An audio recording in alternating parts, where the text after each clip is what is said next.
प्रधानमंत्री जी साफ तौर पे ये कहते हुए नजर आए लोकसभा चुनाव में। उन्होंने क्या कहा था कि कांग्रेस आपका मंगलसूत्र ले जाएगी, भैंस खोल के ले जाएगी। और अब क्या कह रहे हैं कि जो विपक्ष है यानी कि इंडिया गठबंधन वो आपकी बेटियों को भी ले जाएगा। सबसे ज़्यादा बेटियों के साथ दुराचार कहाँ हो रहा है? जहाँ जहाँ आपकी संविधान बीजेपी के दौरान सुरक्षित है तो मुसलमानों के साथ लिंचिंग क्यों हो रही है? बिहार में एक ऐसा वीडियो वायरल हो रहा है जहां एक नाबालिग बच्चा एक मस्जिद में भगवा झंडा लहरा रहा है। तो उस बच्चे को इस तरह की तालीम कौन दे? उत्तर प्रदेश में हमने उन्हें बाहर निकाला है या फिर वो जहन्नुम में चले गए हैं? सारे के सारे माफिया तो आपकी पार्टी में आ गए हैं। लिस्ट उठा के देख लीजिए, जितने गुंडे हैं, बदमाश हैं, बलात्कारी हैं, सब आपकी पार्टी का वीडियो है। वहाँ जुआरी पुलिस को पीट रहे हैं। मतलब एक जुआरी की इतनी हिम्मत हो रही है कि वो पुलिस को लहूलुहान कर दे। भी आप देख लो बीच रोड पे, अब वो पुलिस का डर खत्म हो गया है। लॉ एंड ऑर्डर की उत्तर प्रदेश में ऐसी धज्जियां उड़ी हैं कि पुलिस का कोई डर ही नहीं। भी वो आप देखो 13 तारीख को चुनाव होना था और उस चुनाव की तारीख टाल के इन्होंने 20 तारीख कर दी। अब आप इससे अंदाजा लगा लो यूपी में इनकी तैयारियां कैसी। बाहर जाके आप ढिंडोरा पीटते रहो, घर आपसे संभल नहीं रहा है। बाहर जाके आप सरपंच बनो, बाहर जाके आप हिंदू हृदय सम्राट बनो, बाहर जाके आप बोलो कि जी मैं बेस्ट सीएम हूँ, तो उससे बात नहीं। मैं और महाराष्ट्र में जाके झूठ बोलने से, जुमलेबाजी करने से वहाँ की जनता वोट नहीं देगी। वहाँ की जनता सब समझ रही है कि हेमंत सोरेन जी को किस तरह से षड्यंत्र के तहत जेल के भीतर डाला। की जनता भी भली भांति समझ रही है कि शिवसेना के 2 टुकड़े करने वाले, एनसीपी के 2 टुकड़े करने वाली बीजेपी को इस बार वोट नहीं दिया जाए। संविधान की धज्जियां उड़ाते हुए नजर आ रहे हैं। वो साफ तौर पे ये कहते नजर आ रहे हैं कि हिंदू अगर इकट्ठे नहीं हुए, हिंदू अगर आपस में बट गए, वो खुल के बोल रहे हैं तो मुसलमान आपको काट देंगे, मुसलमान आपका धर्म परिवर्तन कर देंगे।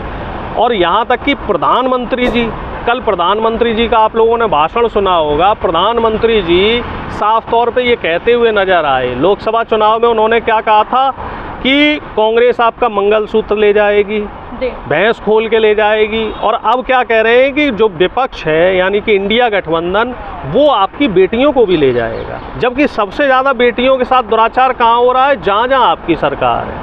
लेकिन तो अपनी जो कर रहे हैं ना भाजपा वाले, देखो अगर कोई क्राइम होता तो नहीं। अब आप एक चीज़ समझिए ना कि जब आप अपनी भाषा की मर्यादा को गिरा रहे हैं, आप असंसदीय शब्दों का इस्तेमाल कर रहे हैं, आप एक संवैधानिक पद पे हैं, चाहे मुख्यमंत्री का पद हो, चाहे प्रधानमंत्री का पद हो, ये एक संवैधानिक पद होता है। आप इस पद पर आसीन होने के बाद इस तरह की बातों को अगर आप जनता के बीच में कह रहे हैं तो जनता के बीच में क्या संदेश जाएगा?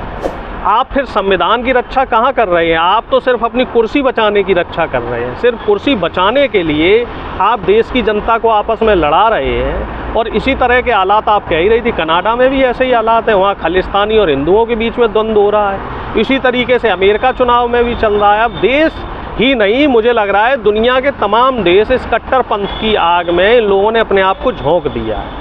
जिस तरीके से आप लगातार कह रहे हैं कि विपक्ष को कहीं ना कहीं निशाना साधा जा रहा है, लगातार मोदी जी और कहीं ना कहीं उनके मुख्यमंत्री ये भी कहते हैं कि संविधान का जो खतरा है वो कहीं ना कहीं आप लोगों से है। ये तो देश की जनता बेहतर समझ रही है। देश की जनता बेहतर जान रही है कि किससे किसे खतरा है और किससे किसे खतरा नहीं है। अगर संविधान बीजेपी के दौरान सुरक्षित है तो मुसलमानों के साथ लिंचिंग क्यों हो रही है?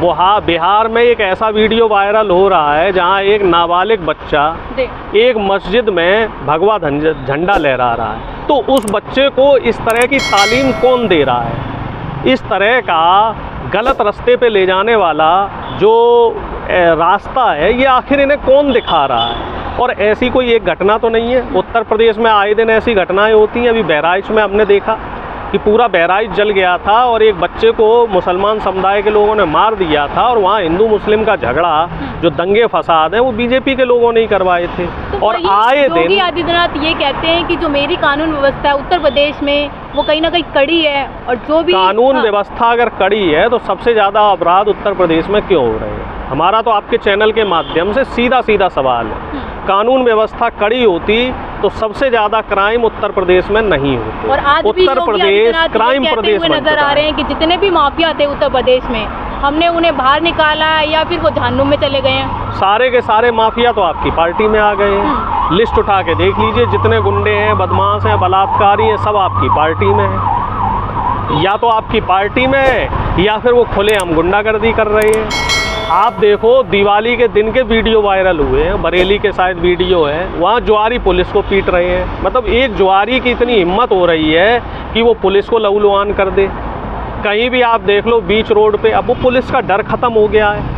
लॉ एंड ऑर्डर की उत्तर प्रदेश में ऐसी धज्जियाँ उड़ रही हैं कि पुलिस का कोई डर ही नहीं है। आए दिन आप कहीं भी देख लो, तमाम वीडियो ऐसे वायरल हो जाते हैं। कोई भी व्यक्ति कहीं भी किसी को मार के चला जाता है, कोई भी व्यक्ति बहन बेटियों के साथ कहीं भी दुराचार करके चला जाता है। बच्चे उत्तर प्रदेश में सुरक्षित नहीं हैं, बुजुर्ग उत्तर प्रदेश में सुरक्षित नहीं है, कामकाजी महिलाएं उत्तर प्रदेश में सुरक्षित नहीं हैं। और आप आंख बंद करके सिर्फ ये बोलते रहें कि हमारे यहाँ जीरो टॉलरेंस है, हमारे यहाँ गुड गवर्नेंस है, तो उससे काम नहीं होगा।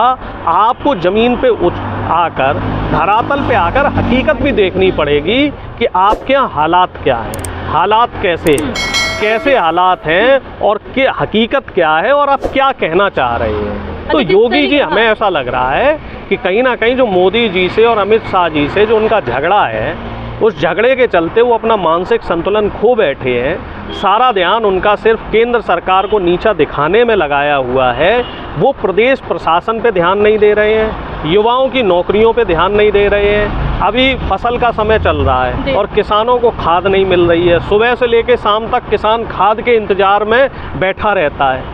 किसान अगर समय से अपनी फसल नहीं बो पाएगा, उसे खाद नहीं मिलेगा, बीज नहीं मिलेगा, पानी नहीं मिलेगा, बिजली नहीं मिलेगी और फसल अगर सही समय से नहीं उग पाई, फसल का नुकसान हुआ, तो उसकी भरपाई कौन करेगा। ऐसे तो किसान बदहाल हो जाएगा, मर जाएगा। इस तरफ योगी जी का कोई ध्यान नहीं है। अच्छा, जिस तरीके से आप कह रहे हैं कि योगी आदित्यनाथ का जो कहीं ना कहीं एक तरीके से भाजपा को नीचा दिखाना है, लेकिन वो झारखंड में क्यों रैलियां कर रहे हैं? देखो साहब, ऐसा है, वो तो बाहर जाके प्रचार करेंगे।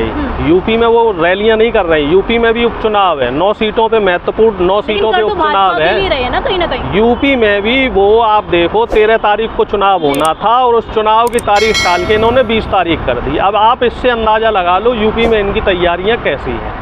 और बाहर जाके आप ढिंढोरा पीटते रहो, घर आपसे संभल नहीं रहा है।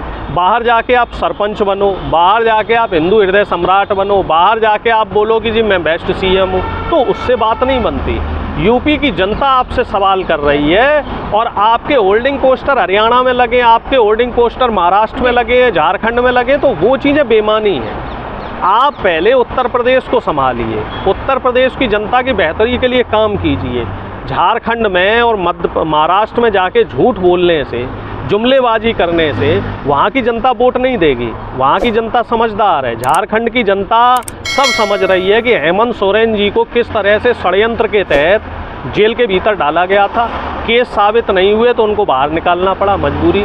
और महाराष्ट्र की जनता भी भली भांति समझ रही है कि शिवसेना के 2 टुकड़े करने वाले, एनसीपी के 2 टुकड़े करने वाली बीजेपी को इस बार वोट नहीं दिया जाएगा। इस बार क्लियर मैंडेट इंडिया गठबंधन को मुझे लग रहा है दोनों राज्यों में मिलेगा। और बाकी तो जनता का मूड है, जनता का मिजाज है। जनता जिसे बेहतर समझेगी उसे सरकार में बैठाएगी। हमारा काम है जनता के मुद्दों पे बराबर आवाज़ उठाना, चाहे वो हम सरकार में रह के उठाएं। अगर हमें सरकार में रहने का मौका नहीं देते तो हम विपक्ष में रह के उसी भूमिका को अदा करेंगे हम, लेकिन जाति और धर्म के नाम पर समाज में नफरत नहीं फैलाएंगे। ठीक है, देखिए इस वक्त हमारे साथ मौजूद थे